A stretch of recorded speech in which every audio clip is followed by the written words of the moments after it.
তোমরা দীর্ঘদিন ছুটি কাটাইয়া বাড়ি থেকে মাদ্রাসায় আসছো। এখন তোমাদের ইমেজ কেমন? তোমাদের মনটা কেমন? ভালো লাগে নাকি খারাপ লাগে? ভালো লাগে। ওর ভালো লাগে না? ভালো লাগে না? মাদ্রাসা আসার কারণে ভালো লাগে না? আচ্ছা, ভালো লাগে। তো বাড়ি থেকে আসছো, বাড়িতে বসে কিভাবে কাটাইছো? 5 ওয়াক্ত নামাজ কি পড়ছো? আমি জিজ্ঞেস করি। আচ্ছা আব্দুল কাদের, তুমি বলো, তুমি কি বাড়িতে 14 দিন রয়েছো? এই 14 দিনে তুমি কয়েকটা নামাজ কাজা করছো? অনেক অব্দি। অনেক তো কাজা করছো? অল্প? এটা কি তুমি ঠিক করছো? কাজটা কি ঠিক করছো? আচ্ছা সাজিদ, তুমি কয়েকটা নামাজ কাজা করছো? অল্প। অল্প? কয়েকটা হবে? সত্য হবে? জি এরকম। এরকম হবে? নাউজুবিল্লাহ। শাফিন, তুমি কয়েকটা কাজা করছো?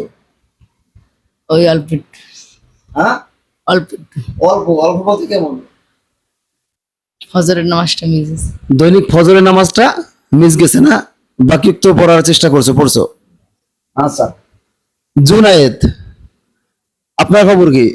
আপনি বাড়িতে কিভাবে, বিশেষ করে নামাজটা দৈনিক কি আদা হয়েছে না কাজা গেছে? গেছে?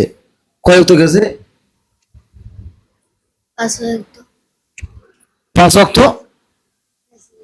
টোটালি 5 ওয়াক্ত মোট? ও আচ্ছা। ইয়াসিন? গেছে ফজর, আর এমনি শরীর অসুস্থ ছিল দেখে লিখা মাঝে মধ্যে গেছে। শরীর অসুস্থ ছিল এই জন্য মাঝে মাঝে গেছে? আচ্ছা, তাহলে দর্শক আপনারা আপনাদের সন্তান বাড়িতে যখন যাবে, বাড়িতে বসে আপনার আদরের সন্তান নামাজ পড়লো কিনা, মোবাইল চালাইলো কিনা, অশ্লীল ভিডিও কিংবা বাজে ছেলেদের সাথে খেলাধুলা করলো কিনা, এটা আপনাকে দেখতে হবে। এগুলো আপনারা খেয়াল করবেন। আশা করি ইনশাআল্লাহ আপনার সন্তান এবং আপনাদের জন্য মঙ্গল হবে।